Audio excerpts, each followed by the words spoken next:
Good evening. Welcome to Epiphany Lutheran Church in Richmond, Virginia. I'm Kevin Barger, the Director of Music Ministry. You have joined us for our Music Minute, which is where we take a look at the hymns we'll be using in worship tomorrow.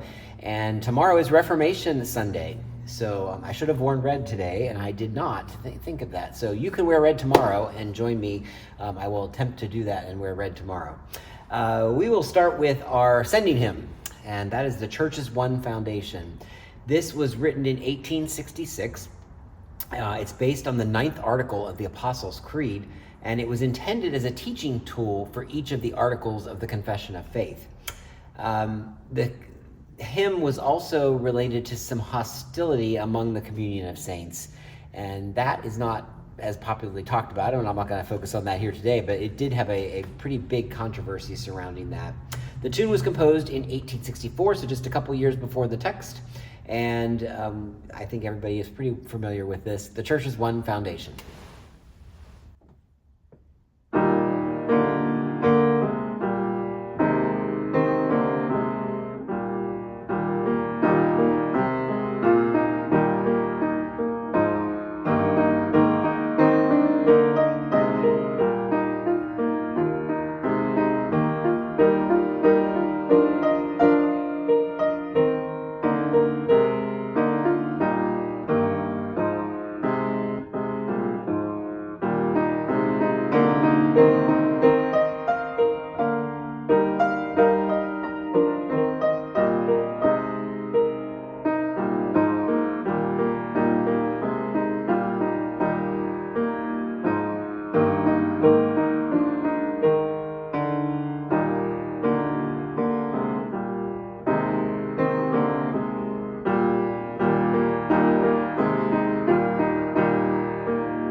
Might have had to work a little bit harder to hear the melody in that. It was in the bass clef, or the left hand, and it's parallel sixths that we're running along, so that was sometimes harder to hear, but hopefully you picked it out. Next, we will look at our hymn of the day, O Christ Our Hope.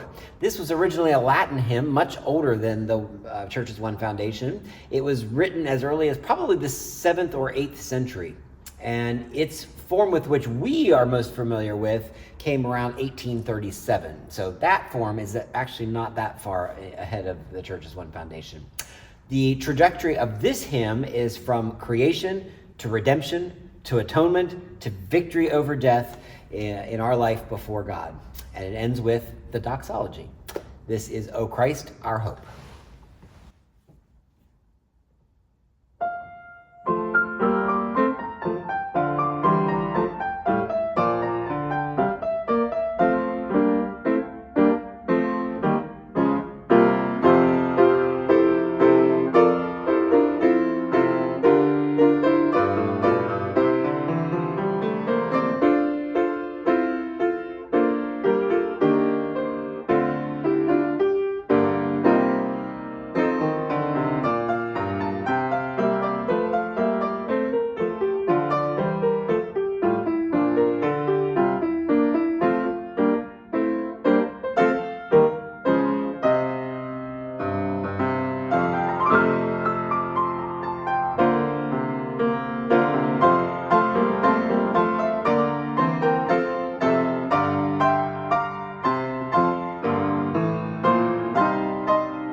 right, we will turn to communion next. One bread, one body.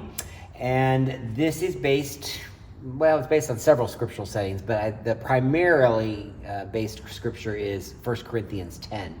And it's where Paul is talking about the cup of blessing and the bread which we break as a shared in the body and blood of Christ. It came around 1978.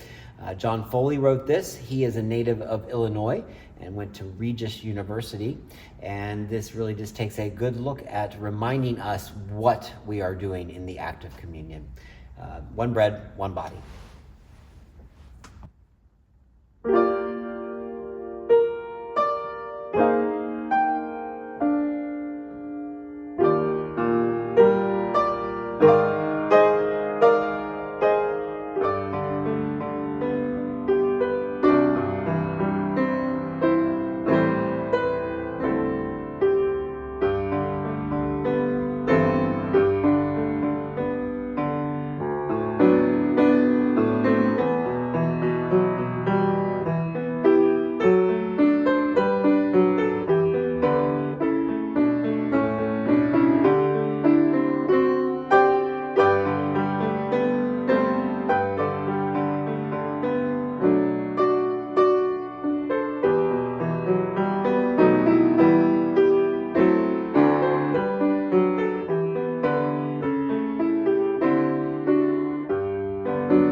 And it wouldn't be Reformation Sunday, would it, without A Mighty Fortress, our gathering hymn.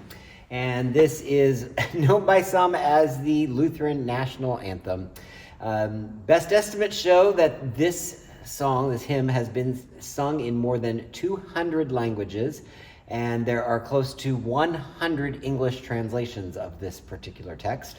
It was likely written by Martin Luther in the late 1520s, but there are no copies of that first edition, which is why we're not quite sure exactly when it was written. The version that we sing is definitely not the original. The version that we are singing most often actually was about 2 centuries after the original, and that's the isometric version with the harmonization that we're used to. The original was the rhythmic, or sort of the chorale version. So, A Mighty Fortress is our God.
And the Reformation will continue on tomorrow. So thank you for joining us this evening. And if you're coming in person tomorrow for worship, 8:30 and 11 o'clock here in the sanctuary, the 11 o'clock service will be live streamed on our YouTube channel as always. Thanks again for joining me this evening, and we'll look forward to being together again next week for All Saints Sunday. Have a great evening.